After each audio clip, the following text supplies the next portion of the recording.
Bismillahirrahmanirrahim. Assalamualaikum warahmatullahi wabarakatuh.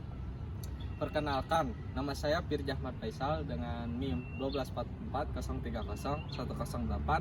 Saya berasal dari jurusan Manajemen Dakwah kelas 2C. Saya di sini untuk melaksanakan tugas UAS dari Dr. Haji Cecep Suryana, MSI.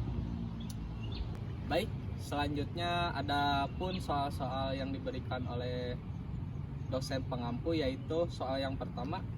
Ilmu komunikasi awalnya berasal dari retorika. Retorika terkenal pada zaman Socrates. Ilmu komunikasi memiliki akar yang kuat dalam retorika yang berkembang sebagai seni berbicara dan persuasi zaman Yunani kuno. Selanjutnya soal kedua, yaitu perkembangan ilmu komunikasi sebelum masa prasejarah masuk pada tahapan manusia. Berikut tahapan utamanya, yaitu komunikasi nonverbal. Pada awal perkembangan manusia, komunikasi berlangsung melalui isyarat, gerakan tubuh, ekspresi wajah, dan teriakan atau tawa. Tujuan untuk menyampaikan komunikasi berlangsung melalui isyarat, gerakan tubuh, dan seperti dengusan, teriakan, atau tertawa. Soal nomor 3, berbahasa lisan pada zaman ini ditandai dengan adanya kehidupan nomaden oleh spesies Cro-Magnon dan Nederland. Berbahasa lisan merupakan salah satu perkembangan signifikan dalam evolusi manusia yang mulai tampak pada spesies purba seperti Cro-Magnon dan Nederland. Cro-Magnon dan Nederland hidup sekitar 400.000 sampai 40 juta tahun. Nederland menunjukkan tanda-tanda komunikasi yang mendekati bahasa. Yang selanjutnya itu Cro-Magnon hidup sekitar 40.000 tahun. Cro-Magnon adalah nenek moyang langsung manusia modern, Homo sapiens. Selanjutnya soal nomor 4, yaitu komunikasi sebagai tindakan satu arah. Artinya komunikasi berlangsung secara diadik. Hal ini dikarenakan adanya hubungan timbal balik pada saat berkomunikasi. Pertanyaan tersebut memiliki beberapa ketidaksesuaian yang perlu diklarifikasi, terutama terkait konsep komunikasi satu arah dan komunikasi diadik dua arah. Contoh yaitu siaran televisi, ceramah tanpa sesi jawab, atau pengumuman melalui pengarah suara. Ciri-cirinya yaitu tidak ada dialog atau interaksi timbal balik atau secara langsung. Penerima hanya menerima pesan tanpa berkesempatan memberikan umpan balik. Komunikasi diadik. Pengertian: komunikasi diadik adalah komunikasi dua arah yang berlangsung antara dua orang dengan adanya hubungan timbal balik atau pertukaran pesan secara langsung. Selanjutnya nomor 5, yaitu suatu peristiwa yang berlangsung dalam suatu waktu. Peristiwa tersebut akan berlangsung sekali dan tidak dapat diambil kembali. Pertanyaan tersebut merujuk pada sifat irreversibilitas komunikasi yang merupakan salah satu karakteristik penting dalam proses komunikasi. Irreversibilitas berarti bahwa ketika suatu pesan telah disampaikan atau suatu peristiwa komunikasi telah terjadi, pesan tersebut tidak dapat ditarik kembali meskipun komunikator mencoba untuk memperbaikinya. Selanjutnya soal nomor 6, kemampuan manusia berbahasa yang membedakan dengan hewan yang merupakan akibat perkembangan otak manusia. Hal ini berkaitan dengan eratnya dengan perkembangan otak manusia, khususnya area-area yang mendukung fungsi bahasa dan komunikasi. Perkembangan otak dan kemampuan bahasa, yaitu yang mendukung area otak yang mendukung bahasa.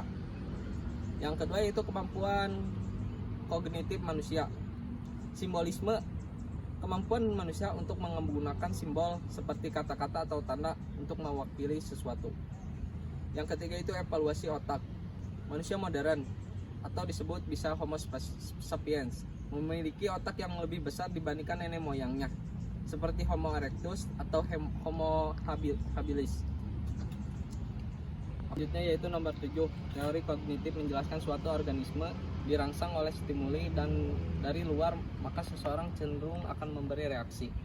Yaitu teori kognitif menjelaskan bahwa perilaku manusia tidak hanya didasarkan pada rangsangan stimulus dari luar, tetapi juga pada proses internal dalam pikiran, seperti persepsi, penafsiran, dan pengolahan informasi. Belajar melalui pemahaman. Reaksi seringkali muncul setelah seseorang memahami situasi, bukan hanya berdasarkan pola stimulus respon. Soal nomor 8 yaitu sentuhan yang menandai adanya afeksi atau hubungan yang akrab disebut cinta keintiman. Benar, sentuhan yang menandai adanya afeksi atau hubungan yang akrab sering disebut sebagai bagian dari cinta keintiman dalam konteks hubungan manusia. Sentuhan ini biasanya terjadi dalam hubungan yang memiliki kedekatan emosional seperti hubungan romantis, keluarga, atau persahabatan yang erat.